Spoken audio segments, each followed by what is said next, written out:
Hermanas, hermanos, qué bueno que seguimos, continuamos con toda la formación que se tiene de este gran evento guadalupano. Sobre todo, estamos tocando el punto de Panquetzalistli.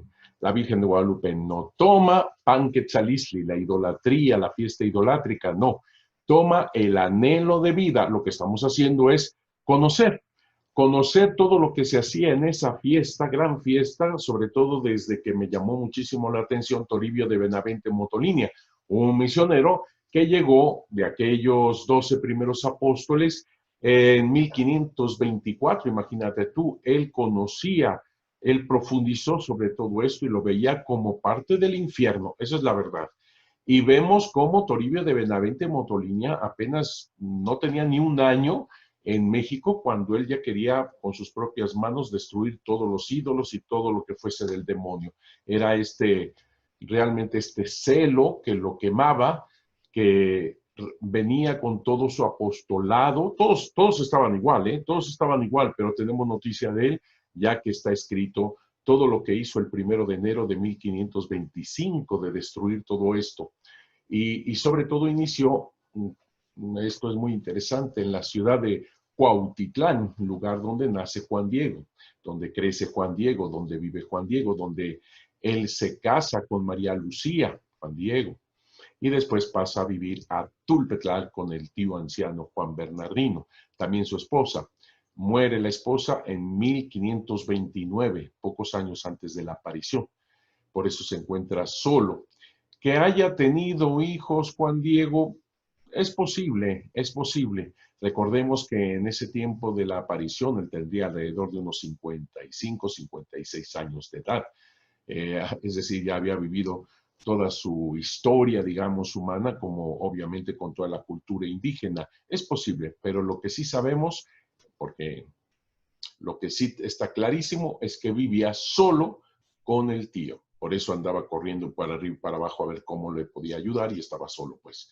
Bien, pero seguimos con esta fiesta de Panquetzalistli, porque analizándola, nosotros tenemos conocimiento de esas semillas del verbo que son verdaderamente increíbles y que lógicamente los misioneros de aquella época no iban a estar pensando en semillas del verbo, simplemente todo esto es del demonio y hay que destruirlo. Esto nos ayuda también a pensar de que es falso aquello que dicen, de que supuestamente le dieron una barnizada a la Coatlicue Tonantzin, le pusieron el manto de la Virgen María y órale, ya atalantamos a estos idiotas de los indígenas para convertirlos y todo eso. Los misioneros no se iban a prestar a algo semejante de disfrazar un demonio idolátrico para ser aceptado la catolicidad. Eso es absurdo verdaderamente. Los que dicen eso es por facilitar en su mente todo justificado de que no hubo aparición, todo fue un invento y alguien, un franciscano seguramente hizo esta tontería. ¿Por qué franciscano? Porque fueron los primeros que llegaron y los que tenían la autoridad bajo la bula omnímoda que les concedió el Papa de que fuesen algo así como obispos mientras lo hubieran. Por eso cuando llegó Fray Juan de Zumárraga en 1528, él fue nombrado desde el 27.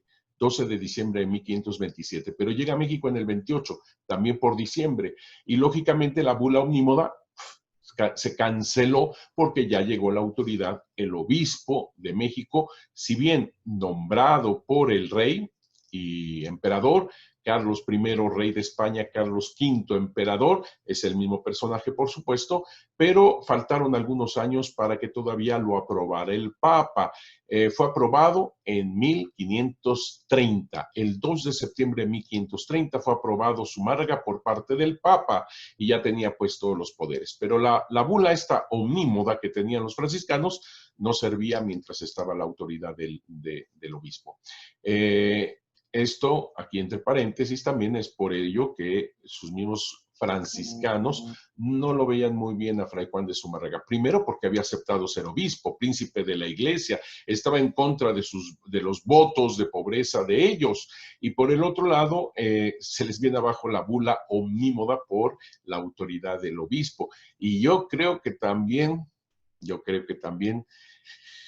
estaban un tanto alejados porque los franciscanos, que son del área de Castilla, todos los que venían acá eran de Castilla, curiosamente Zumárraga era vasco y entonces posiblemente ahí también hay una cierta división, no lo sé. Pero bueno, ahí están los tres puntos interesantes de todo esto. Así que no se iban a prestar, ninguno de ellos iba a prestar como para meter al diablo en todo esto y pensando que con disfrazar al Acuatlicue, la idolatría del Acuatlicue, es una continuación de Guadalupe o que para nada, tampoco la Virgen, por el amor de Dios, la Virgen María nos trae al verdaderísimo Dios. Ella no se va a prestar en andar rescatando idolatrías. Al contrario, la Virgen de Guadalupe nos viene a destruir toda idolatría. La idolatría, en el fondo, su sustento, digamos así, es el miedo, es el terror. Por eso la Virgen de Guadalupe dice, no tengas miedo. Ataca de fondo, de base, toda idolatría. La Virgen de Guadalupe nos libra de toda idolatría. Vamos a seguir todos estos comentarios, lo vamos a ver obviamente con documentación como siempre lo hemos hecho. La convergencia de todas estas documentaciones nos van dando la veracidad del hecho. Muy bien, ahorita vamos a poner esta idolatría de Panquetzaliztli. Ella toma solamente las semillas del verbo, pero es bueno meterse a todo esto que nos está dejando, ahora sí con la boca abierta, ver cómo en esta fiesta de Panquetzaliztli, pues nada menos que era como comunión, como mandamientos, como esto de hacer este cuerpo de Huitzilopochtli a base de esta semilla, hace cuenta una comunión tal cual y comérselo los huesos y la carne de Huitzilopochtli, que es la idolatría, el dios del sol, ¿verdad? Fíjate, por favor, dios del sol. Otra idolatría era esta de Ometeotl. Ometeotl es el único dios de mentalidad tolteca que ha sacado esto. Ya mucho se acerca al verdadero dios, al único dios, pero todavía no. Porque el verdadero Dios, al final de cuentas, es una revelación. Nuestro cerebro, nuestro ser humano no llega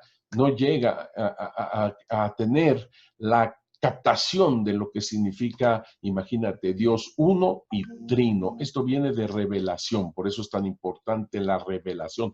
Ciertamente, digamos así, hay terreno bueno para sembrar esta verdad, pero no llegan todavía los indígenas al único Dios. Huitzilopochtli es el dios de la guerra, es el dios sol en el cenit, también es constituido como un dios muy potente, etcétera, etcétera.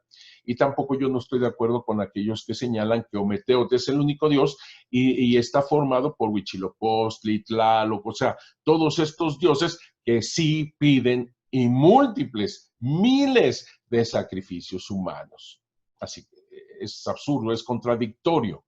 Simplemente entre las tinieblas los indígenas van tratando de descubrir toda la veracidad de su entorno, de la creación de ellos mismos, la razón de ser, por qué existen, por qué viven, y viene pues esta situación tan difícil de constituir de veras una mentalidad llena de esperanza cuando viene la catástrofe de la conquista, la enfermedad, la muerte, cuando ellos son sometidos, son esclavizados, son robados, la viruela mató a la mitad de la población indígena, fue una catástrofe, y ellos se daban cuenta que más bien los indígenas caían, los mismos españoles decían, caen como chinches, refiriéndose a los indígenas. Los españoles no les daba poquísimos, no les daba.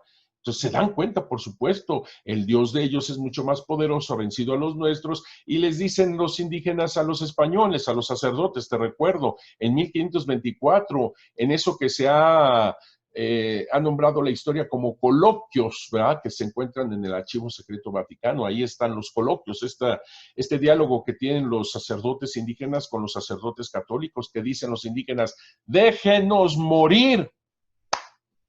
Nuestros dioses han muerto, déjenos morir con ellos. Es esto. Así que está la cosa espantosamente terrible. Pero como te vuelvo a repetir, vamos a meternos en toda esta mentalidad indígena para ver estas semillas del verbo y cómo la Virgen de Guadalupe toma esto, purifica esto, quita todo error de todo esto y lo lleva a la plenitud en Jesucristo nuestro Señor. Fíjate, por favor, lo que dice Michael